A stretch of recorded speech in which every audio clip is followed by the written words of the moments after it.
काय मिळू शकते? खरं जर पाहायला गेले तर आपण सगळेजण एक दिवस वयस्कर होणार आहोत आणि आत्ताच असं म्हटलं जातं की सगळेजण लवकर वयस्कर होत आहेत, म्हणजे as compare to old age people. जुन्या काळामध्ये जर आपण आपले आजोबा पणजोबा पाहिले तर ते कुठेतरी अगदी 70 मध्ये थकायला लागायचे, पण आता जर बघितलं तर आपण 60-55 लाच माणसं थकायला सुरुवात झाली, म्हणजे आपण लवकर सिनियर सिटीजन होणार आहोत. आपल्या रिटायरमेंटचे एज असतं साधारणपणे 60 वर्ष, काही ठिकाणी 55 वर्ष. आणि मग खऱ्या तक्रारी आपल्या बॉडीतल्या सगळ्यात खऱ्या तक्रारी ज्या चालू होतात ना, त्या तक्रारी चालू होतात खरं तर वय 50च्या पुढे गेल्यानंतर. कारण 50 पर्यंत आपण भरपूर जण काय करत असतो की जेवढं जमेल तेवढं, म्हणजे आपण कंपनीत जातो, आपण काम करतो, आपण घर घेतो, पोरांची लग्न करतो, जे काय कराल ते, म्हणजे आपली बॉडी प्रचंड वापरली जाते आणि मग विअर टिअर चालू व्हायला लागतं. आणि मग एक एक त्रास सुरू व्हायला लागतात. जे आतापर्यंत केलं होतं, बॉडीकडे वेळ दिलेली नव्हती, ती वेळ देण्याची गरज भासते. आणि याच्यातच काही लोकांना जे आयुष्यभर आपण कमवलंय, हे सगळं कमवलेलं असताना आपण आयुष्यभर भरपूर सगळं कमवतो आणि कमवत असताना अचानक खाय प्यायचे दिवस आले, ओके, निवांत राहायची वेळ आली आणि त्याच वेळेस लोकांना अचानक हार्ट अटॅक येतो, अचानक मोठे मोठे आजार यायला लागतात, अचानक बीपीच्या गोळ्या चालू होतात, डायबिटीज चालू होतो. म्हणजे ज्या वयात तुम्हाला खरं तर retirement is a enjoyed life, म्हणजे तुम्ही जे काय केलं ते जर व्यवस्थित प्लॅन केलं ना, तर मी तर सांगतो रिटायरमेंट सारखं आयुष्य नाहीये. पण दोन गोष्टी तुम्ही कायम ताब्यात ठेवायच्या रिटायरमेंट होत असताना. एक, गाठीला पैसा असायला पाहिजे आणि दुसरं, आपला कुठलाही आजार येता कामा नये.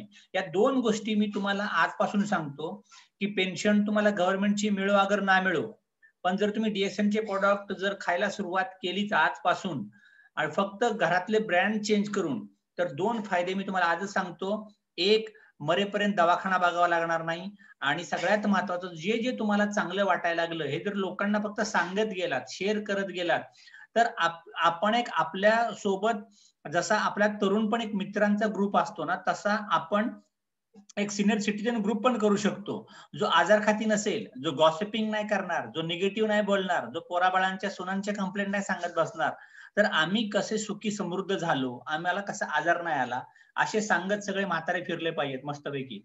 आणि मग हे कसं घडू शकतं आपल्या बाबतीत, तर असं म्हटलं जातं, an individual resident is considered as senior citizen between the age group of 60 ते 80 वयातला माणूस, याला म्हणतात सिनियर सिटीजन, 60 ते 80तला.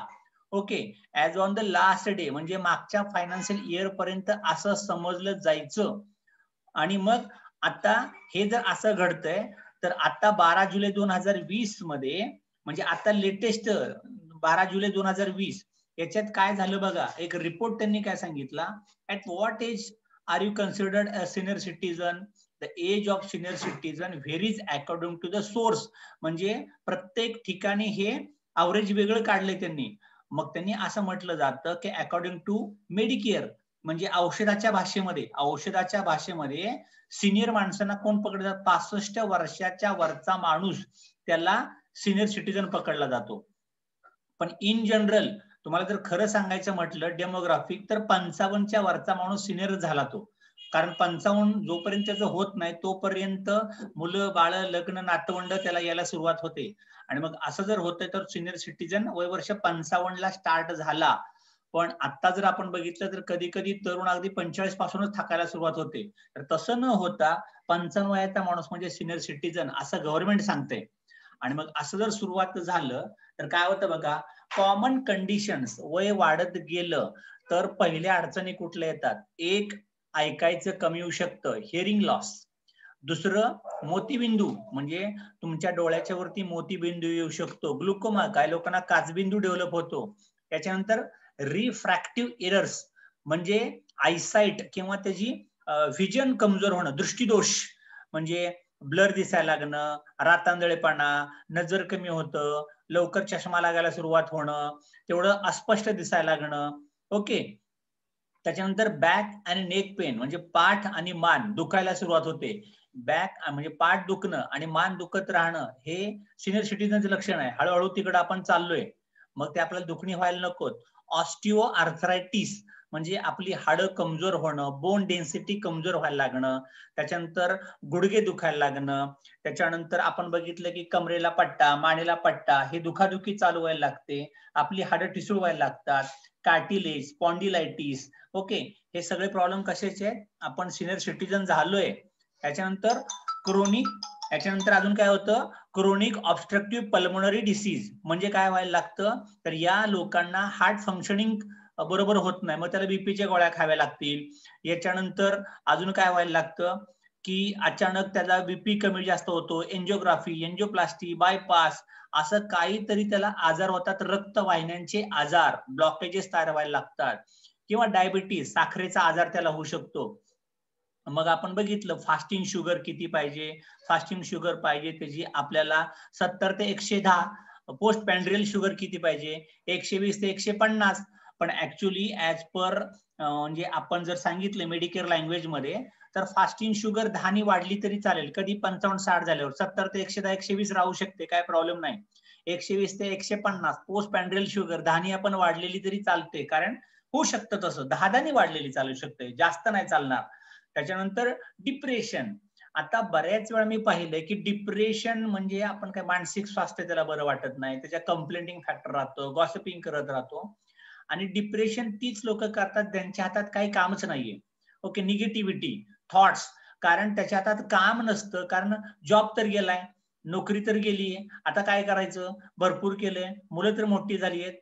तर माझ्या माहितीप्रमाणे सतत काही ना काहीतरी तुमच्या हातात काम असायला पाहिजे, कुठलंही काम असू दे, छोटी छोटी कामं घ्या, नसेल तर 4 मित्रांचा ग्रुप बनवा, फुकट कामं करा, गावातली कामं करा, काही क्लबची कामं करा, 4 मैत्रिणी जोडा, 4 मित्र जोडा, आणि माइंड हलकं करा. डिप्रेशन त्याच लोकांना येतं ज्यांना चांगले 4 मित्र नाहीत, चांगल्या 4 मैत्रिणी नाहीयेत, म्हणजे मन कुठं हलकं करतच नाहीत. त्यामुळे जी लोक एकलकोंडी राहतात, 4 लोकात मिसळत नाहीत, तेच घर, तोच पाहुणा, तोच मेहुणा, सांगू कसं, घरच्यांना काय वाटेल, काही विचार करू नका. म्हातार झालं की विचार स्वतःचा करायचा, तुम्ही आहे तर दुनिया आहे, तुम्ही नसेल तर दुनिया नाहीये. आणि डिमेन्शिया म्हणजे मेंदूचा आजार, लक्षात राहत नाही, विसराळूपणा, अचानक काहीतरी एकाच वेळेस मला 4-4 काम आठवायला लागतात, मी असतो गावामध्ये, मला आठवतात माझं पोरग काय करत असेल, माझी सून काय करत असेल, त्याच्यानंतर अचानकच येतो की हा सकाळी कोणतरी येऊन गेलं बरं का, जेवायचं राहिलंय, त्यांना जेवायलाच दिलं नाही, म्हणजे काही बोलत राहतो, त्याला लिंक लगत नसते. म्हणजे आपण बऱ्याच वेळा आपण कार चालवतो किंवा ड्रायव्हिंग करतो, आणि कधी कधी आपण गाव चेंज करतो, पुण्यातनं सातारामध्ये जातो, सातारातनं कोल्हापूरमध्ये जातो, आणि तिथलं रेडिओ कसा दुसरा चॅनल पकडतो, दुसरीच गाणी वाजायला लागतात, एका चॅनलला 2-2 गाणी वाजायला लागतात, याला म्हणतात डिमेन्शिया.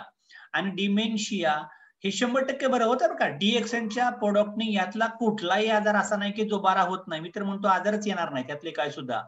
पण सगळ्यात महत्वाचं, furthermore as people age they are more likely to experience several conditions at the same time. पण बऱ्याच वेळा सगळं एकत्रच व्हायला लागतं, सगळे आजार एकाच माणसाला येऊ शकतात, त्याच्यामुळं आपण आपली काळजी घेतली पाहिजे. आणि according to the American society of consultant pharmacist, the most common chronic disease afflicting the elderly age, म्हणजे उतार वयात तुम्हाला कुठले आजार होऊ शकतात, आणि जे आता उतार वयातली माणसं, तुमची आई असेल, तुमचे वडील असेल, सासू सासरे असतील, किंवा तुमच्या घरातले आजोबा पंजोबा कोणी असेल, यापैकी एक त्यांना असणारच असणार.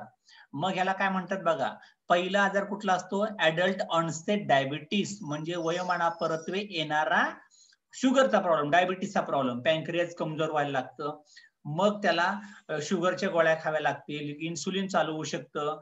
आणि डायबिटीस म्हणजे सगळ्यात महत्वाचं की तुमचा पॅन्क्रियाज मधलं इन्सुलिन जे स्त्राव निघायला लागतो, तो प्रमाण कमी अधिक व्हायला लागतं, आणि ते जर कमी अधिक झालं तर अगदी तुम्हाला नजर कमी दिसायला लागणे, त्याच्यानंतर आपण काय म्हणूया, तुम्हाला डायबिटीसचा प्रॉब्लेम, तुम्हाला श्वासाचा प्रॉब्लेम, थकवा जास्त येतो, सारखं जेवायला असं वाटतं, अंगात उत्साह नसतो, ताकद नसते, एनर्जी नसते. त्यामुळे सगळ्यात महत्वाचं, डायबिटीस हा प्रॉब्लेम नाहीये, खाण्यापिण्यावरती कंट्रोल ठेवा.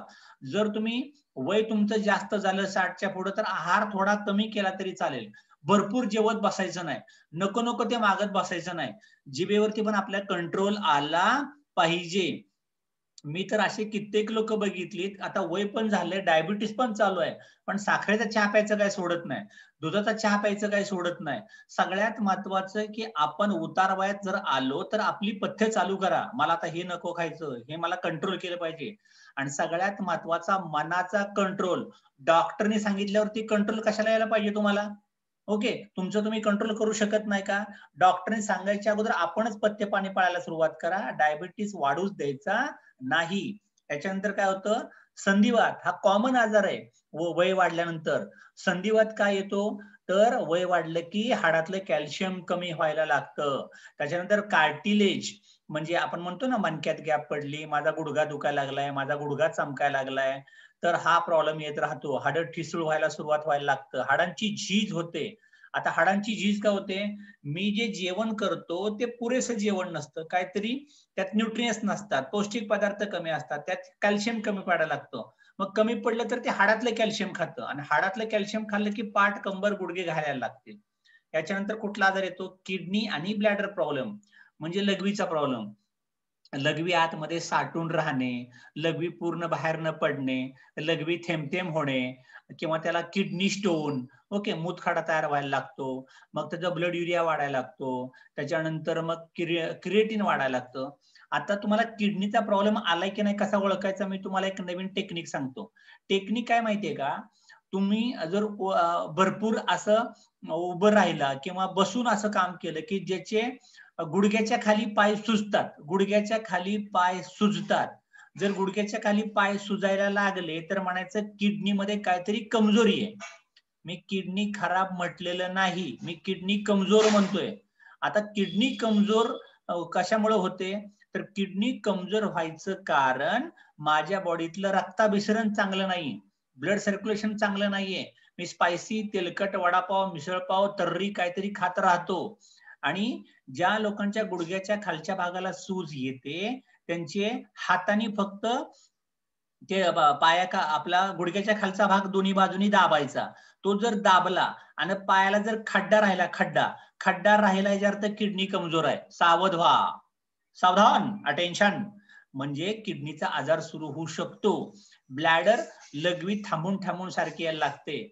आणि शक्यतो किडनी ब्लॅडरचा प्रॉब्लेम महिलांना जास्त यायला लागतो. मासिक पाळी, युट्रस खाली यायला लागणे, मग तिथं कॅन्सर डेव्हलप होऊ शकतो. किडनी मूतखडासारखा वारंवार व्हायला लागणे, ही काळजी घ्या. डिमेन्शिया म्हणजे वेड लागणे, अति विचार करत बसू नका. आता जे सगळ्यात महत्वाचं, तरुणपणी कामं चांगली नाही केली की म्हातारपणी वेड लागायला लागतं. त्याच्यामुळे प्रॉपर कामात राहा. एवढं चांगलं काम करा ना की तुमच्यामुळे 4 लोक सुखी झाली पाहिजे. 4 लोकांना चांगल्या चांगल्या माहिती सांगत राहा, गप्पा मारत राहा, दररोज बोलत राहा. एकटं बडबड करत बसू नका. काय बाय म्हणतोय, सुनेला आवडत नाही, पोराला आवडत नाही, माझं काय चाललंय, माझं कोण, काही करत बसायचं नाही. निवांत आपलं पुस्तक काढायचं देवाचं, नाहीतर राम राम राम राम म्हणत बसा. नाहीतर तुम्ही समजा नमाज, मुस्लिम समाज नमाज पाडा. ज्यांना वाटतंय चर्चला जायचं चर्चला जा, पण कुठेतरी पब्लिक मध्ये राहा. सगळ्यात महत्वाचं काय होतं माहितीये का, तुम्ही एकल कोंडे खूप होता आणि त्याच्यामुळे वेळ लागायला लागतं. आणि अति विचार करू नका. मित्र म्हणतो अति काम करा ना, काम आणि थकवा येऊ दे, झोप लागू दे. त्याच्यानंतर पार्किन्सन डिसीज म्हणजे कंपवात, असे हातपाय लटपट कापायला लागतात, म्हणजे मेंदू कमजोर झालाय. ग्लुकोमा, काचबिंदू, फुफ्फुसाचे आजार, दम लागतो, धाप लागतं. त्यामुळे एकदा उतार वय झालं की जास्त आंबवलेलं थंड पदार्थ, आईस्क्रीम तर तुम्ही तेवढी खात नाही, पण आंबट पदार्थ थोडे कमी खायला लागा. तुम्हाला वारंवार सर्दी होता कामा नये. आता तर सर्दी झाली, जर तुम्ही सिनियर सिटीजन असाल तर डायरेक्ट करोनाच. मग तुम्हाला बघत पण नाही कोण, लांबच्या लांब ठेवायला लागतील. अगोदरच तुम्हाला घरी आणायचं का नाही विचार करतात पोरवाळ, की आता काय करावं. आणि त्यातून जर तुम्हाला सर्दी कप झाली तर तुम्हाला नातवंडाच्यात राहता येणार नाही. त्याच्यामुळे शक्यतो उतारावयातल्या माणसांनी जास्त बाहेर फिरू नका. घरातल्या घरात राहा. हातावर बाहेर कुठे गेलास तर आपलं तोंडावरती कपडा बांधा, ओके, स्कार्फ बांधा. मध्ये आधी उठून सारखे हात धुवायचे. आणि करोना करोना म्हणत बसायचं नाही, राम राम म्हणत बसा. करोना करोना म्हणला की करोना होणार. त्यापेक्षा करोनाचा विचार करू नका, टीव्हीला बघत बसू नका बिनकामाची. निगेटिव्ह बातम्या काय ऐकायच्या नाही. आणि सगळ्यात महत्वाचं, उतारवयात काय होतो, मोतीबिंदू. त्यामुळे डोळे सकाळी आंघोळीला जाताना गरम पाणी डोळे स्वच्छ धुत जा, डोळ्यात पाणी मारत जा, तोंडात पाणी भरायचं चांगलं. रामदेव बाबा दाखवतो बघा, तोंडात पाणी भरायचं, डोळ्यावरती असे भरपूर पाण्याचे चापकारे मारायचे, म्हणजे डोळ्यातली घाण सगळी निघून जाते. डोळ्यात कचरा साठता कधी कामा नये. या काळजी तुम्हाला घ्याव्या लागतील, कारण याच्याकरता दवाखाना एकदा सुरू झाला की तुमचं ऑपरेशनच. त्यामुळे ते शक्यतो टाळा. आणि ह्याच्याकडे ऍक्च्युली हे वयोमानापरत्वे आले आजार आहेत. डॉक्टर तिथे काय करणार आहे? डॉक्टर काही करू शकत नाही. मला सांगा, तुमची काम करायची कॅपॅसिटीच कमी झाली ना, तेवढी किडनी कमजोर झाली, मेंदू अशक्त झाला, हृदयातला तेवढं रक्ताभिसरण राहिलं नाही, फुफ्फुस तेवढं श्वास घेऊ शकणार नाही. म्हणजे हे तुम्ही ऍक्सेप्ट करा की मी म्हातारा झालोय, माझं वय वाढायला लागले. उगीच काहीतरी तरुण पोरांच्या सारखं करत बसू शकायची काय आवश्यकता नाही. याची तुम्हाला काळजी करायला पाहिजे. आणि आता असं सांगतात की जवळपास 3,70,00,000 लोकांना मेंदूचा आजार होऊ शकतो, म्हणजे वेड लागू शकतं. 3,70,00,000 लोक, जगातला आकडा आहे तो. ओके, आपल्या आजूबाजूला पण वेडे असतात. वेडे असले की बघा काय होतं. आणि वेडे असायचं मूळ कारण मेंदूला ऑक्सिजनचा पुरवठाच कमी होतो. स्पिरुलिना खायला द्या भरपूर, अजिबात एक सुद्धा वेडा माणूस राहणार नाही आपल्याकडं. त्याच्यानंतर 40 लाख लोक, म्हणजे जवळपास आता आपण म्हटलं तर यांना दृष्टीदोष आहे. 40 लाख लोक, म्हणजे अर्ध्या कोटीकडे चालला आकडा. दिसत नाही किंवा कमी दिसतं, चष्म्याची गरज लागते. याच्यानंतर जवळपास 1,60,00,000 लोकांना काय झाले? अॅन्युअल स्ट्रोक, म्हणजे अचानक त्यांना काय होतं? ब्रेन हॅमरेज होतो, स्ट्रोक होतो, पॅरालिसिस, अर्धांगवायू, लकवा. हे किती लोक आहेत? 1,60,00,000 लोक. आणि तुम्हाला माहितीये मग तुझं फेशियल पॅरालिसिस होऊ शकतो, त्याच्या अर्ध्या अंगातनं वारं जाऊ शकतं, हे स्ट्रोक केसेस असतात. किंवा अचानक ब्रेन हॅमरेज होऊ शकतं, दिसायचं कमी यायला लागेल किंवा ऐकायचंच बंद व्हायला लागेल. याच्यानंतर 3 पैकी एका माणसाला संधिवात आहे. 3 पैकी एक माणूस, त्यात आपला पण नंबर लागू शकतो. 3 पैकी एकाला बीपीच्या गोळ्या खाव्या लागतात. 5 पैकी एकाला डायबिटीस असतो. 5 पैकी एकाला ऐकायचं कमी येतं. 4 पैकी एकाला डिप्रेशन असतं. आता हे शेवटचे आकडे आहेत की नाही, हे सगळ्याला सगळं पण, एकाच माणसाला सगळं पण असतं. एकाच माणसाला संधिवात, एकाच माणसाला बीपीच्या गोळ्या, एकाच माणसाला डायबिटीसच्या गोळ्या, ऐकायला पण येत नाही. आणि पंकज उदास झालाय, म्हणजे डिप्रेशन पण आलंय. हे सगळं होऊ शकतं उतार वयात. आता मला सांगा, उतार वयात हे होऊ नये ह्याच्याकरता तुमच्याकडे काय आहे का? काहीच नाही आमच्याकडं. मग काय डॉक्टरांची वाट बघायची आहे का? मला कधी गोळी चालू होते आणि मी कधी म्हातारा होतोय? असले उद्योग करण्यापेक्षा सगळ्यात महत्वाची आपली आपण काळजी घ्यायला पाहिजे. आता मी तुम्हाला एक सर्वे दाखवतो, सर्वे. आणि हा सर्वे चांगला आरोग्य संघटनेचा WHO सर्वे आहे. ते काय सांगतात? त्यांनी खेडेगावातली 90 लोक आणि शहरातली 90 लोक ह्यांची एक असा सर्वे केलाय. त्या सर्वेनुसार त्यांनी काय सांगितलं? खेडेगावातल्या 90 पैकी 65 लोकांना संधिवात आहे आणि शहरातल्या 62 लोकांना संधिवात आहे. म्हणजे जर आपण बघितलं, अवरेज काढलं तर 70% 55च्या वरच्या लोकांना संधिवाताचे आजार होणार आहे. 70% लोकांना. हाय बीपीच्या गोळ्या. गावाकडे 90 पैकी 29, शहरामध्ये 90 पैकी 35. शहरात जरा बीपीचं प्रमाण थोडं जास्त आहे. अवरेज काढलं तर जवळपास आपण बघितलं 40% लोकांना बीपी चालू होतोय. 40% म्हणजे कमी नाही ना प्रमाण. आणि हे होतं सगळं टेन्शन घेण्यामुळे. नुसत्या चिंता करण्यापेक्षा कामं करणं, ऍक्शन प्लॅन तुमच्या हातात पाहिजे. ऍक्शन काय नाही. आणि तुम्हाला वाटतं लक फॅक्टर काय ते आला, अमकं व्हायला पाहिजे होतं, तमकं व्हायला पाहिजे होतं, का नाही झालं, आणि बिनकामाचा शेतचिल्ली सारखं विचार करायला लागतं. ते करण्यापेक्षा काम करत राहा. आणि ज्याला बीपीचा त्रास आहे त्यांनी जेवताना वर्ण मीठ खाऊ नका, आळणी खायला सुरुवात करा. रिफाइंड सॉल्ट, चांगलं मोठं मीठ वापरायचं, खड्याचं मीठ वापरायचं मस्तपैकी. डायबिटीस मध्ये किती सांगितले? खेडेगावात 90 पैकी 11 आणि शहरामध्ये 90 पैकी 46. शहरामध्ये डायबिटीस जास्त होतो कारण शहरातली लोक पिशवीतलं दूध जास्त वापरतात.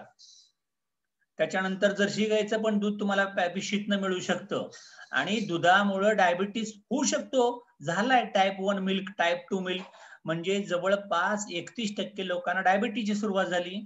आणि डायबिटीस हे असंख्य आजारांचं मूळ घर आहे. लहानपणी पण डायबिटीस होतो लोकांना, 8-9 वर्षात पण डायबिटीस व्हायला सुरुवात झालीये. अस्थमा जर आपण पाहिला तर खेडेगावात 90 पैकी 28, शहरात 90 पैकी 24. आता खेडेगावाकडे तर दमा व्हायलाच नको, पण खेडेगावातल्या लोकांना दमा का व्हायला सुरुवात झाली? फवारण्या, औषधं नको नको ते मारत बसताय शेतावरती, काळजी घेत नाही, त्याच्यामुळे दमा सुरू होतो. शहरातल्या लोकांना पोल्युशन म्हणजे प्रदूषण, गाड्यांचं धूर धूर, केमिकल, कंपनीत कामाला जातात तिथला कुठला तरी वास येत राहतो. म्हणजे 30% लोकांना दमा झालाय. 80% लोकांना मोतीबिंदू, आकडा बघा किती आहे, मोतीबिंदू. डोळ्यांची काळजी घ्या, डोळे परत येणार नाहीत. नुसतेच टीव्ही मोबाईल बघत बसू नका, काहीतरी पुस्तकं वाचा, चांगली काम करा, निसर्गात फिरा. डिमेन्शिया, मेंदूचा आजार. गावाकडं 90 पैकी 21 लोक, शहरामध्ये 90 पैकी 34 लोक, म्हणजे 30% लोकांना मेंदूचा आजार, 55% लोकांना टीबीचा आजार. टीबी, ट्युबरक्युलोसिस, म्हणजे हा फुफ्फुसाचा आजार आहे. नीट लक्षात ठेवा. प्राणायाम करा, रामदेव बाबा सांगतोय, सकाळी सूर्यनमस्कार करा, सकाळी चाला. जुन्या काळची लोक भरपूर चालली, त्यांना सोडायला काही घोडे गाडे नव्हते. प्रत्येक गावाला इथं दूध आणायला गेला तरी त्याला गाडी लागते, भाज्या नाही गेला तरी बरोबर लागते. नवरा बायको गाडीवरच फिरणार, भाजीला पण फिरतायत, दुधाला पण फिरतायत, मंडईत पण जातात, देवाला पण जातायत. मोकळं फिरा, चाला जरा. सगळ्यात महत्वाचं चालणं खूप महत्वाचं आहे. आणि व्यायाम करा. व्यायाम कुणीच करत नाही. कॅन्सर 5%, 9% लोकांना कॅन्सर आहे, म्हणजे हे प्रमाण जरा कमी आहे पण खतरनाक आहे. कारण कॅन्सर घुसला की तुमचे 10, 12, 20 लाखच काढतोय, माणूस पण जातोय. ऑस्टिओपिरोसिस, हाडं ठिसूळ होणे. ओके. आणि ओबेसिटी म्हणजे बिनकामाचं वजन वाढणे. खेडेगावात 21, शहरामध्ये जास्त आहे. शहरामध्ये डायबिटीस आणि ओबेसिटी प्रमाण जास्त आहे. त्याच्यामुळं आता हे तुम्ही ठरवून चला, यामध्ये आपण येणारच आहे, कारण म्हातारा पण होणारच आहे, आपण झालोच आहे. त्याच्यामुळं की वयोमानापरत्वे आजार तुम्हाला येऊ शकतात. आणि गडबड काय माहितीये का, खेडेगावाकडं हा लोकांना माहितीच पडत नाहीये. अनऑर्गनाइज्ड, म्हणजे कसाही आहे, भरपूर खेडेगाव पसरली, कित्येक लोकांना माहितीच नसतं काय काय चाललंय, काय आजार होणार आहे, मी काळजी कशी घ्यायला पाहिजे, माझं चुकतंय कशामध्ये. त्याच्यानंतर इनसिक्युअर एम्प्लॉयमेंट, गडबड अशी की उतारवयातल्या लोकांना पैसे पण मिळत नाहीत, तेवढे पैसे नसतात, गरीब असतात, शेतकरी असतात, त्यांना प्रॉपर नॉलेज नाही मिळालं, गव्हर्नमेंटच्या योजना कधी पोहोचतील का नाही पोहोचतील ते माहिती नाही, नुसते चांगटे उठून घेतात.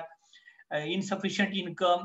त्याच्यानंतर have to pay more for even the most basic healthcare services, म्हणजे त्यांच्यापर्यंत हेल्थकेअर सर्व्हिस पोहोचत पण नाहीयेत.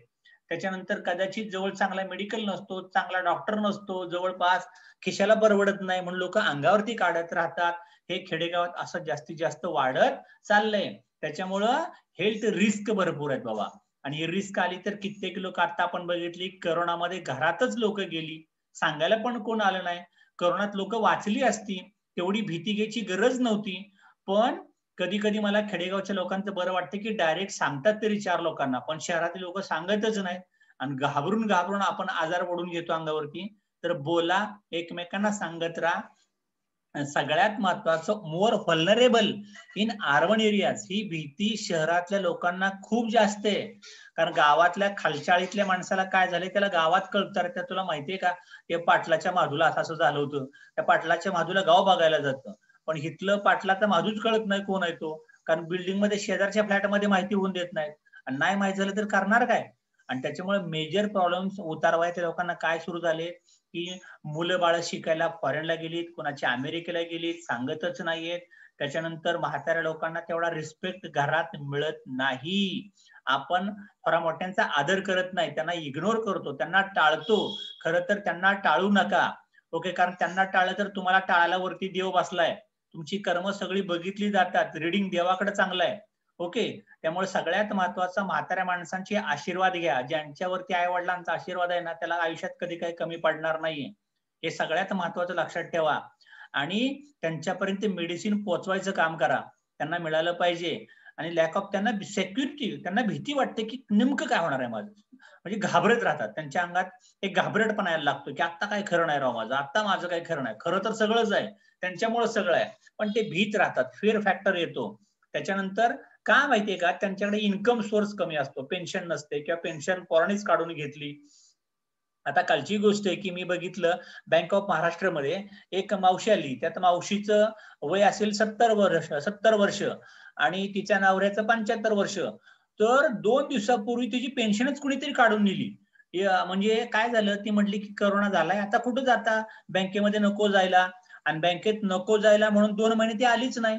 पण आता त्या म्हातारीचा बोनस बिल कोणाला तरी माहिती असेल, मग त्या म्हातारीची अख्खी पेन्शनच गायब केली. ते नवरा बायको भांडायला काल बँक ऑफ महाराष्ट्रमध्ये दोघं हजर, bank of Maharashtra Nigdi branch. मग आता मला सांगा, जर असं काय होत असेल तर पोरांना पिन नंबर देताय, तुम्हाला वाटतंय, पण सगळ्यात महत्वाचा पैसा तुमच्या हातात ठेवा. काय देऊ नका आम्हाला, बघतील पोरं काय करायचं ते. पण सगळ्यात महत्वाचं पैसा जवळ ठेवा, तब्येती चांगल्या सांभाळा आणि पैसे आमच्या करता नका साठवू. डीएक्सनचे प्रोडक्ट खा मजबूत असतील तेवढे आणि खात राहा, तब्येती चांगल्या करा. आणि एक लक्षात घ्या रे दादांनो, आपण सुद्धा वयस्कर होणार आहोत याचा विचार करा. जर तुमच्या आई वडिलांना किंवा तुमच्या एखाद्याचं बॅड लक की एखादीचे आपण म्हणू की नवरा वारलाय किंवा एखाद्या माणसाची बायको वारली, त्याला ते दुःख हलकं करायला माणूसच नसतो कधी सुद्धा आणि सांगतच नाही. लटपट लटपट बोलू का नको बोलू. त्यामुळं माझे सगळे म्हातारेच मित्र असतात. सगळ्यात महत्वाचं ते अख्ख्या आयुष्याचा अनुभव सांगतात. का पटतं मला माहिती नाही, कारण हे तरुण लोक टेपा लावतील हो, पण म्हातारी माणसं कधी खोटं सांगणार नाहीत, कधी खोटं बोलणार नाहीत आणि निर्मळ निष्पाप मनाची असतात. त्यामुळं की त्यांचे आशीर्वाद मिळवा.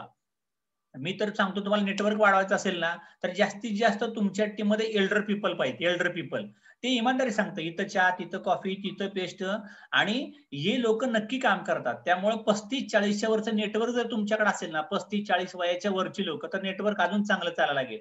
फक्त एकच गोष्ट महत्वाची की ट्रस्ट, विश्वास संपादन करा आणि त्यांना सपोर्ट सिस्टम उभी करा. सपोर्ट सिस्टम जर उभी केली, असे भरपूर लोक आहेत, कारण त्यांच्याकडे वयाचा एक्सपिरियन्स असतो, त्यांनी अख्खी दुनिया पाहिली आहे. त्यामुळे त्यांना काय पाहिजे, काय नको, काय सांगायला पाहिजे, सगळं चांगलं कळायला लागतं. आणि अशा लोकांशी गप्पा मारायला जा.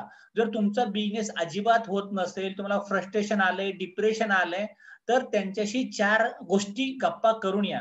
कारण कित्येक वयस्कर लोकांशी गप्पा मारायलाच कोण नाही आजकाल. त्याच्यामुळं हे सगळं करा. वृद्धाश्रम काढलेत लोकांनी, गप्पा मारा, गप्पा बोला. बोलण्याने सगळे प्रॉब्लेम तुमचे सॉल्व्ह होतात. हे तुम्ही करायला शिका. आणि सिनियर सिटीजनचा आकडा दिवसेंदिवस वाढत चाललाय, कारण औषधं चांगली आली आहेत किंवा आता काळजी लोक घ्यायला लागलीत एकमेकांची. त्यामुळे जुन्या काळी तेवढी आपण बघायचो, पण आता सिनियर सिटीजन पॉप्युलेशन भारतातली 2011 साली काउंट केली तर 11 कोटी आहे. कुठले? 65 वयाच्या वरचे 11 कोटी. त्यावेळेस 65 वय पकडायचे सिनियर सिटीजनला 2011 साली. पण तोच आकडा आता 2026-30 पर्यंत 17 ते 30 कोटी पर्यंत जाऊ शकतो. का? औषधी मिळायला लागली, काळजी घ्यायला लागलो आपण, काय पाहिजे काय नको कळायला लागलं. त्याच्यामुळं more than half of the adults age 65 and older have 3 or more medical problem. त्यामुळं 60-65 वयाच्या माणसाला 3 प्रकारच्या गोळ्या चालू असतात. बीपी असू शकतो, डायबिटीस असू शकतो, सांधेदुखी असू शकते, चष्म्याचा नंबर असतो, ऐकायला कमी येत राहतं. हे सगळे प्रॉब्लेम त्यांचे वाढत वाढत जातील आणि हे वाढणारच आहे. तुम्हाला वाटतं काय कमी होत जाईल?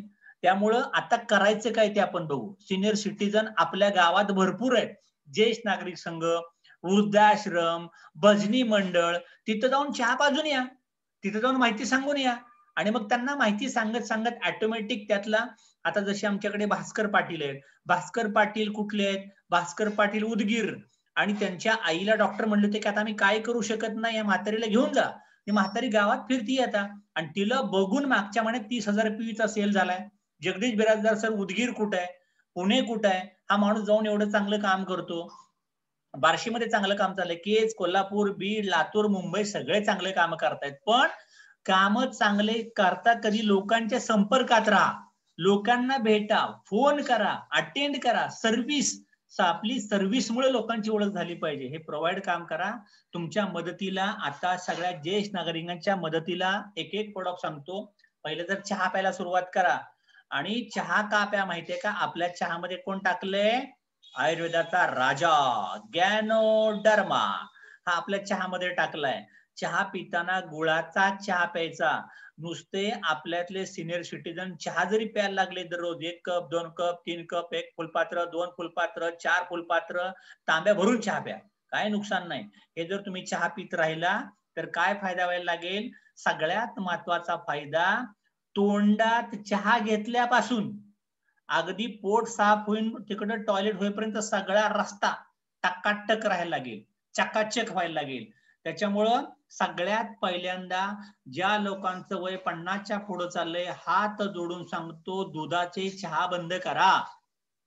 दुधाचा चहा प्यायची तलपच भरपूर असेल तर मी तुम्हाला एक आपला चहाचा डबा सांगेन, टी लॅटे.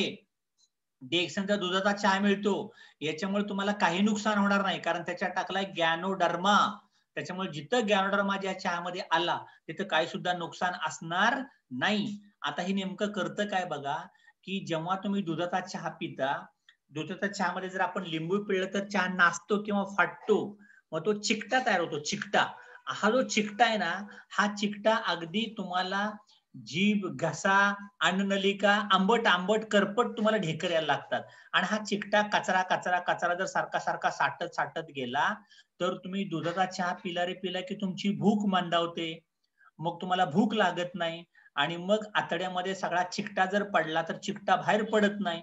तो चिकटा खाली अडकत अडकत गेला की तुमचं पोट साफ होत नाही, संडास साफ होत नाही, मग त्याच माणसाला मुळव्याध, त्याच माणसाला फिशर, त्याच माणसाला फिस्टुला, त्याच माणसाला इथं काय दाखवलंय, स्वादुपिंड, पॅन्क्रियास, पॅन्क्रियाटिक डक्ट. हे बघा आतमध्ये अशी काळी लाईन दिसते तुम्हाला, मी ॲरो फिरवतोय, ॲरो. हे काळी, हा डक्ट काय होतं, इथं कचरा अडकायला लागतो आणि मग इन्सुलिन बाहेर निघत नाही. हे जर निघालच नाही तर काय व्हायला लागेल, एका बाजूने येतं इन्सुलिन, एका बाजूने लिव्हर मधनं काय येतो, बाईल ज्यूस, हे दोन्ही एकत्र यायला लागतं आणि हे आतड्यामध्ये मिक्स होतं. तुम्ही खाल्लेल्या अन्नातनं ते ऍड होतं आणि मग तुम्ही खाल्लेल्या अन्नाचं साखरेचं ग्लुकोज मध्ये परिवर्तन व्हायला लागतं. पण हे जर चोकअप झालं तर पित्ताशयामध्ये खडे, गॉल ब्लॅडर स्टोन, याच्यानंतर पॅन्क्रियाक डक्ट, इथून काय होतं, इन्सुलिन बाहेर निघत नाही, रस्ताच बंद झाला. मग या माणसाला डायबिटीस चालू होतो, बाहेर नाही इन्सुलिन. हे कशामुळे झालं, दुधाचा चहा खूप पिणं. आणि साखरेचं पण बोलणार आहे मी, थांबा जरा, साखरेचं पण बोलतो. पित्ताशयाचे खडे, त्याच्यानंतर डायबिटीस सुरू झाला, त्याच्यानंतर हा चिकटा रक्तात मिसळला आणि मग खराब चिकट रक्त सगळ्या अंगात व्हायला सुरुवात झाली. मग इथं झाला दम्याचा त्रास फुफ्फुसामध्ये, इथं झाला बीपीचा त्रास, अजून काय झालं, कोलेस्ट्रॉल, हे सगळं सुरू झालं. त्याच्यानंतर हा चिकटा एक इकडे गेला आणि मग इथं काय सांगितलं होतं मी, थायरॉइडची ग्लँड. थायरॉइडची ग्लँड काय करते, थायरॉइडची ग्लँड तुमच्या बॉडीतलं फुफ्फुसातले ऑक्सिजन आणि हृदयातलं रक्त हे कंट्रोल करायचं काम कोण करतं, मेंदूला, थायरॉइडची ग्लँड. ही कुठं असते बघा, सलायवरी ग्लँड, काय लिहिलंय, पॅरोटिड ग्लँड, सब मॅन्डिब्युलर ग्लँड, सब लिंगुअल ग्लँड, जिभेच्या खाली असते लाळ ग्रंथी, घशातनं निघते तुम्हाला लाळ, थायरॉक्सची ग्रंथी असते घशामध्ये. या 3 ग्रंथी तुमच्या, मग आणि तो चिकट पदार्थ जर तिकडे गेलाच नाही तर सगळं चालू व्हायला लागेल. मग पॅरालिसिस, अर्धांगवायू, लकवा, मेंदूत रक्ताची गुठळी झाली, हे सगळं तुम्हाला आजार व्हायचं कारण दुधाचा चहा. त्यामुळं एकदा का तुमचं वय वाढलं की दुधाचा चहा बंद करा, सेपरेट दूध प्या, आपलं काय भांडण नाही, दूध भाकरी खा, दूध चपाती खा, कब्बर दूध प्या, चहा दूध टाकायचं नाही. कारण चहा, दूध, साखर एकत्र उकळलं की त्याचं ऍसिड तयार होतं आणि हे ऍसिड तुमच्या बॉडीतल्या ऍसिड पेक्षा भयानक असून सगळं खराब करायला लागेल. त्याच्यामुळे सगळ्यात महत्वाचं, दुधाचा चहा बंद करा. दुधाचा चहा अजिबात पिऊ नका. आणि गावाकडे लोक दुधाचा चहा भरपूर पितात, बायका तर खूप पितात आणि त्याच्यात बायकांना कडक चहा लागतो, साखर भरपूर लागते, तिचीच आंघोळ लवकर व्हायला लागते. आणि हा जर चहा वारंवार पित राहिला तर मग तुम्हाला तुमच्या हृदयामध्ये आता दमा व्हायचं कारण, बीपी व्हायचं कारण, डायबिटीस व्हायचं कारण, पाळीचे प्रॉब्लेम यायचं कारण, तुमचा पिरियड साफ न होण्याचं कारण हे आहे दुधाचा चहा. भूक लागली, चहावरती भूक भागवली आणि तुम्ही पिताय साखरेचा चहा. आता कालच्या मीटिंगला पण मी तुम्हाला सांगितलं होतं, साखरेमध्ये ऍसिडिक पीएच फॅक्टर खूप कमी असतो, 4 पीएच असतो. साखर, दारू आणि कोल्ड्रिंक्स यांचा पीएच भरपूर कमी असतो. त्याच्यामुळे कमी पीएचचं अन्न बॉडीत ऍसिडिटी भरपूर वाढवत राहतं. आणि किती कप चहा पिताय, 10, 5, 8, 9, 10 कप चहा पिता, कटिंग लोक चहा पित राहतात. हे घातक आहे. तर तो पहिला बंद करा. नो नो नो, नोचं बटन दाबून टाका. डेक्सनचे चहा प्यायला सुरुवात करा. 2 प्रकार चहा आपल्याकडे आहेत, ऋषी गॅनो टी पण आहे आणि टी लॅटे पण आहे. आणि तुम्हाला सांगायची गोष्ट म्हणजे हे सगळे ऑफर मध्ये फुकट आहेत या महिन्यामध्ये. 2 टी लॅटे जर मी घेतले तर मला स्पिरुलिनाची डबी फ्री आहे 500 रुपयाची. मग काय हरकत आहे, घरी दूध घेताय, 60 रुपये लिटर दूध, 1800 रुपये दुधाचेच झाले. मग त्याच्यात आमचे 2 टी लॅटेची पुढे येतील, महिनाभर टी लॅटे चालायला लागेल, भन्नाट लागतोय, काय प्रॉब्लेम नाही, ऑफर किती भारी चांगली चालू आहे, सगळ्या लोकांच्या घरी जाऊन सांगा ना पुड्या वाटा, पुड्या, आणि मग पुड्यांची ऑफर तुम्हाला यायला लागेल. टी लॅटे मग रिझल्ट चांगला आहे. नाहीतर ऋषी घ्या नो टी घ्या, आपला हा चहाच्या डब्याला दूधच लागत नाही, एक डबा 3 महिने चालतो आपल्या घरामध्ये, पुढच्या महिन्यात कदाचित किमती वाढणार आहेत, त्यामुळे थोडं घ्या, 1 2 4 5 6 डबे घेऊन ठेवा शिल्लक. हे जर तुम्ही घेतलं तर तुमचा फायदा व्हायला लागेल. जे लोक डिएक्सनचे डिस्ट्रीब्युटर आहेत, स्टॉक करा, रिडीम ऑफर आपल्याकडे चालू आहे. सगळ्यात महत्वाचं हे सगळं घ्या, लोकांना चहा पाजा आणि चहा पिताना भरपूर प्या. त्याच्यामुळं या चहामध्ये RGGL ची पावडर टाकलेली आहे, जगातला एकमेव चहा आहे, कुठल्याही चहामध्ये अशी RGL ची पावडर येणारच नाही.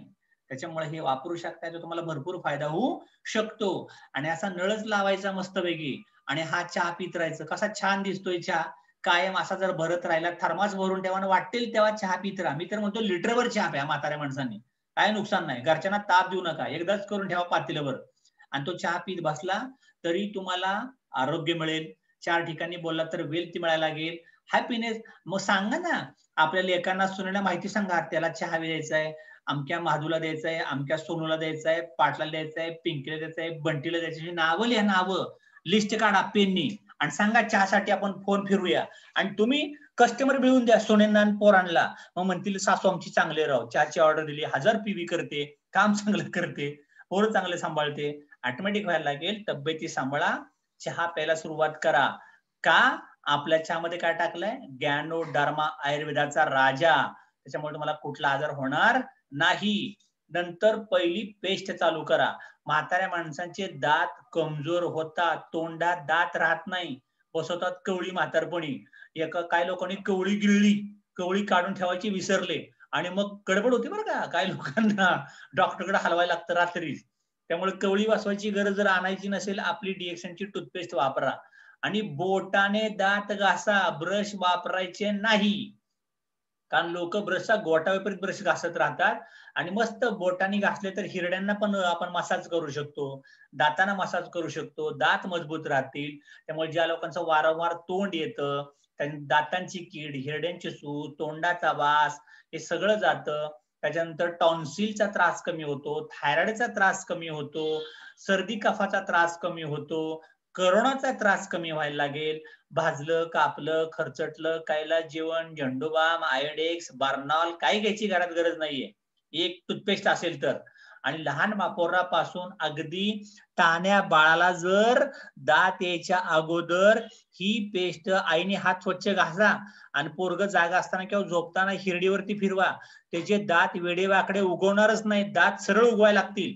उगत तरुणपणी तारा बांधायची काही गरज नाही, डॉक्टरला घालवायचे 30-40 हजार रुपये, तेवढे पेस्ट पण लागणार नाहीत त्याला. हे वापरा, त्याच्यामुळे दात सरळ उगवायला लागतील. दातावरचं पिवळे पण ते सगळ्यांचं काढून टाकायला लागेल. ज्याचे दात पिवळे आहेत की नाही, याचा अर्थ त्याची बॉडी ऍसिडिक जास्त आहे, ऍसिडिक म्हणजे त्याच्या बॉडीत ऍसिड जास्त झालंय किंवा पांढरा थर राहायला लागतो, जिभेवरती थर राहतो, दातावरती थर राहतो, दात असे कुरकुर वाजायला पाहिजे दात घासताना, म्हणजे वाजते बाबा काहीतरी आहे त्याच्यावरती. नाहीतर दातांचं इनॅमल निघून जायला लागतं. काही लोकांना आंबट लागू देत नाही, कळा मारतात, गार गरम लागू देत नाही. त्यामुळं ही पेस्ट म्हणजे एक डॉक्टर घरात बसून आहे. ताप आला तरी पेस्ट अंगाला चोळली तरी चालते, पाण्यात कालवून. पोटात जुलाब झाले तरी कपात पाणी घ्या गरम आणि त्याच्यात थोडी पेस्ट टाकून गुळून पिला तरी जुलाब सुद्धा थांबतात. त्यामुळे एक पेस्ट म्हणजे एक डॉक्टर आहे घरामध्ये, आणि ती पण डिएक्सनची पेस्ट आहे, गॅनोजी प्लस सिरीज. त्यामुळं ही पेस्ट एका माणसाचा खर्च 40 रुपयाला पडते. दाखवा त्यांना बजेट काढून. नको ते कोलगेटला 90 रुपये चालले, दंतकांती, केमिकल, आणि आपल्या पेस्टवरती ग्रीन मार्क आहे, औषधी पेस्ट आहे आपली. आणि बऱ्याच वेळा काळे पट्टे असतात, पेस्ट केमिकल असतं त्यांच्या पेस्टमध्ये, पोरं गिळतात ती पेस्ट, त्यात फ्लोराईड असतं, त्यात ट्रायक्लोजेन असतं, त्यात सोडियम लॉरेल सल्फेट असतं. आपल्यामध्ये सगळं झायलिटॉल आहे, आपल्यामध्ये सॅक्रिन नाहीये. झायलिटॉल म्हणजे स्वीटनर, बाइंडर, हे सगळं नॅचरल बाइंडर आहे. त्याच्यामुळे आपली पेस्ट वापरा, भरपूर फायदा होईल. एक चहाचा डबा झाला, एक पेस्ट झाली म्हाताऱ्या माणसांना, आणि त्याच्यानंतर एक साबण द्या अंगाचा, त्वचेचं संरक्षण होतं, त्वचा स्वच्छ होते, त्वचेला स्मूथ बनवतो, त्वचेला सुरकुत्या पडू देणार नाही.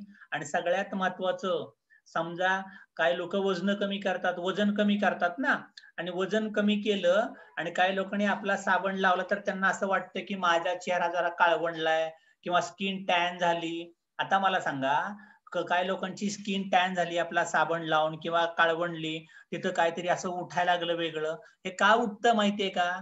समजा आता मला सांगा, एका माणसाचं वजन 65 किलो होतं, आणि तो म्हातारा झाला, आणि म्हातारा झाला आणि त्याचं वजन 55 किलो झालं, तर जो डोळ्याजवळ त्वचा होती ना ती खाली दाढीजवळ आली, म्हणजे त्वचा ओघळली. आता त्वचा जर ओघळली आणि तो जर म्हातारा झाला तर मग काय व्हायला लागेल, तुमच्या गळ्याच्या खाली त्वचा लटकायला लागेल अशी, मग शिरकुत्या पडायला लागतील. जेव्हा आपला तुम्ही साबण लावता तेव्हा थोडंसं काळवंडल्यासारखं व्हायला लागेल. तिथं समजा जर पुरळ उठली तर डेड स्किन, इपिडर्मिस लेअर अख्खं काढून टाकते ते. घाबरायची काही गरज नाही. लावत राहा, लावत राहा, लावत राहा. त्वचेचा टॅन निघून जायला लागेल, डर्मिस लेअर निघून जायला लागेल. दाढीला पण साबण वापरा आणि मग स्किन टाईट व्हायला लागेल. बुडे दिखेंगे जवान, ओके, आणि मस्त वाटायला लागेल, मस्त पैकी टकाटक राहायचं म्हातारपणी सुद्धा. तुम्ही जेवढं छान राहाल तेवढे मग तुम्हाला समाजात पण आपण प्रिय राहतो आणि मग आपल्याला 4 कामं करू वाटतात. त्यामुळे आपल्या त्वचेचं संरक्षण करतो, त्वचा स्वच्छ ठेवतो, त्वचेला स्मूथ बनवतो. या साबणे आंघोळ करा. डायबिटीस, हिसप, खरूज, नायटा, घामाचा वास येतो, काखेत इचिंग होतं, अंडर गारमेंटची स्वच्छता ठेवा. बऱ्याच महिला मंडळ स्वच्छता ठेवत नाही, त्यामुळं तुमच्या बॉडीचा ओडोर येतो, घाणेरडा स्मेल यायला लागतो, आणि ज्यांच्या अंडर गारमेंटचा स्मेल येतो त्या लोकांना काय होतं माहितीये का? युरिनरी ट्रॅक इन्फेक्शन, लघवीचे आजार होऊ शकतात, सर्व्हिक्स कॅन्सर होऊ शकतो, व्हेजिनाइन कॅन्सर जाऊ शकतो. कारण स्वच्छता ठेवणं खूप महत्वाचं आहे. त्याच्याकरता आपला साबण वापरा, आपली टाल्कम पावडर भन्नाट आहे, ओके, त्याच्याकरता सगळे प्रोडक्ट वापरा, तुम्हाला कधी त्रास होणार नाही, लेडीजला सुद्धा. त्याच्यामुळे स्वच्छता टापटीप खूप महत्वाची आहे. आपले साबण वापरा, हा ब्युटी सोप आहे, अंगाचा साबण वापरा, त्वचा साफ ठेवा. आणि सगळ्यात महत्वाचं हे आहे गाईचं तूप, न्यूट्री व्हर्जिन कोकोनट ऑइल. जेवढे म्हातारे जास्त लवचिक तेवढे जास्त जगणार, जेवढे म्हातारी अंगाने कडक तेवढे लवकर आजारखाती दवाखान्यात जाणार. त्यामुळे पायाचे अंगठे सापडले पाहिजे, सकाळ सकाळी पायाचे अंगठे पकडायचे, सूर्यनमस्कार घालायचे, काम करत राहायचं, हालतच राहायचं. म्हातारं झालंय मग सून करते का मी करतो, लय केला स्वयंपाक असं म्हणत बसायचं नाही. आपण सगळी घरातली कामं थोडी थोडी करत राहायची आणि बिंदास, घाबरायचं नाही अजिबात. कोणाच्या पप्पाला, आपलीच पोरं असतात ती. त्यामुळे सगळ्यात महत्वाचं ठेवा की हलत राहा, डुलत राहा, 4 ठिकाणी फिरत राहा. आणि आपलं हे जे तेल आहे हे बनवलंय नारळाच्या, कोवळ्या नारळाच्या खोबऱ्याचं काढलंय दूध, त्या दुधापासून बनवलंय तेल.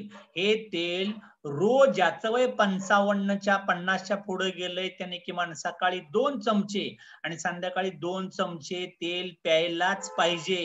हे जर तेल पिला तर तुम्हाला कदाचित कधी बीपीच्या गोळ्या खाव्या लागणार नाहीत, कधी कोलेस्ट्रॉलच्या गोळ्या खाव्या लागणार नाहीयेत, तुम्हाला कधी हार्ट अटॅक येणार नाही, तुम्हाला कधी पॅरालिसिस, अर्धांगीय लकवा होणार नाही, तुम्हाला कधी मेंदूचा आजार होणार नाही, तुमच्या मणक्यात कधी गॅप पडणार नाही, तुमचे गुडघे दुखत असतील तर गुडघे दुखायचे कमी येणार. ज्या बायकांचं ब्युटी पार्लर आहे, सारख्या वाकून वाकून पाठ कंबर दुखायला लागलीये, त्यांना तेल प्यायला द्या, त्या सरळ ताट उभ्या राहायला लागतील. पाठ कंबर दुखायचं अख्खं कमी करतं हे तेल. वजन कमी करण्यासाठी तेल भरपूर चांगलं आहे. 2 चमचे सकाळी, 2 दुपारी, 2 संध्याकाळी गरम पाण्यात प्या, चहा टाकून प्या, डायरेक्ट प्या, काय नुकसान नाही. आणि हे केसांच्या करता पण भरपूर चांगलं आहे. डोक्यात कोंडा होतो, डोक्यात केसांचा गुंता होतो, केस जास्त विरळ व्हायला लागलेत, केस जास्त गळायला लागलेत, केसांना टेक्स्चर नाही, केसांना ग्लो नाही, केस असे कुरळे कुरळे यायला लागलेत किंवा डबल फाटे फुटतायत केसांना, असे काही राहणार नाही. त्याच्यामुळे तेल प्या, तेल चोळा, तेल लावा. तेल मारुती झाला पाहिजे चांगला अंगाचा मस्तपैकी. शनिवारी करतो ना मारुतीला तेल काय घालताय, तुम्हीच मारुती आहे, तुम्हाला तेल घाला भरपूर.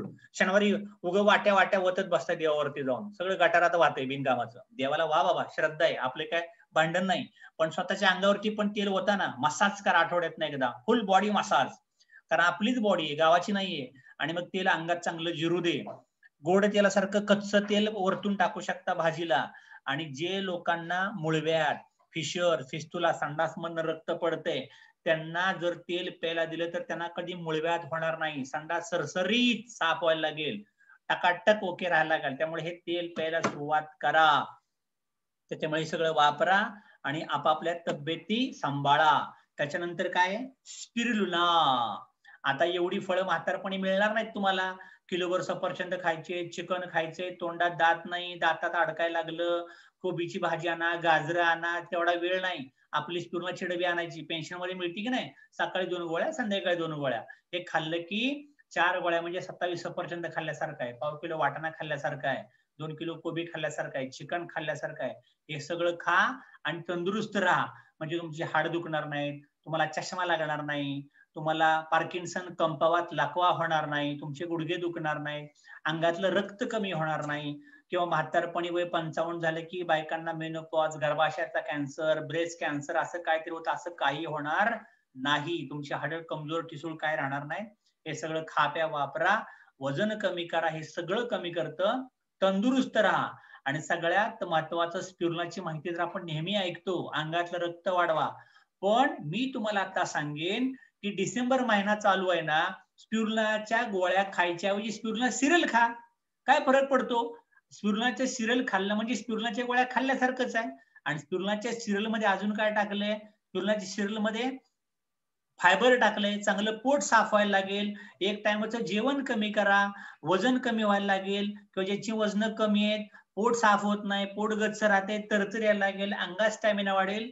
कारण सध्या स्पिरुलिनाच्या सिरल 2 घेतल्या तर एक फुकट चहाचा डबा मिळणार आहे तुम्हाला. त्यामुळे स्पिरुलिनाच्या गोळ्या महिनाभर न खाता स्पिरुलिना सिरल खायला सुरुवात करा.